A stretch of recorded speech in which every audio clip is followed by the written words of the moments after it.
Nga plazhi i Shëngjinit, një ndër më të mëdhenjt në veri të vendit, lëvizja Korpusi Shqiptar i Vullnetarëve xheli edhe fushatën e pastrimit të plazheve, që shënon vitin e 8 të veprimtarisë.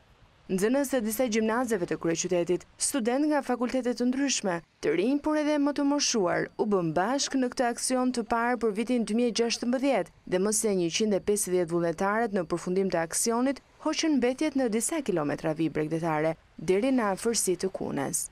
Kjo është një nismë e cila do e mos ka qëllim pastrimin e plazheve, por edhe të bëjë thirrje qytetarëve të mos vendosin mjedisin. Një reagim i madh qytetar i njerëzve të ndërgjegjshëm për të apeluar fort ndaj njerëzve për të vendosur mjedisin dhe megjithatë pushtetit vendor dhe qendror për të marrë masa për të dhënë fund ndotjes së madhe nga mbetjet urbane. Në aksione, kësaj lëvizje, çdo vit i bashkohen vullnetarë të rinj, por ka edhe shumë prej tyre që nuk mungojnë prej vitit të parë të themelimit të lëvizjes.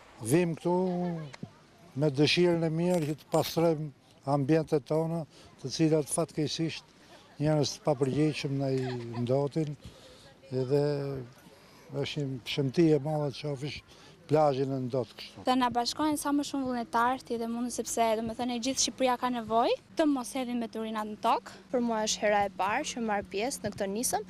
I ftoj të gjithë bashkëmoshatarët e mi, por jo vetëm, që të bëhen pjesë e jona. Diçka ndryshe nga që bëjmë zakonisht dhe ndërkohë dhe i shërbim diçka komunitetit dhe gjithë Shqipërisë. Fushata e pastrimit të plazheve u çel këtë vit nga Shëngjini për të vijuar me aksione të tjera çdo fundjavë, në veri deri në Velipoj dhe në jug deri në plazhet e Vlorës, duke u ndalur kështu për pastrimin e të gjitha plazheve dhe parqeve më të frekuentuara në sezonin turistik.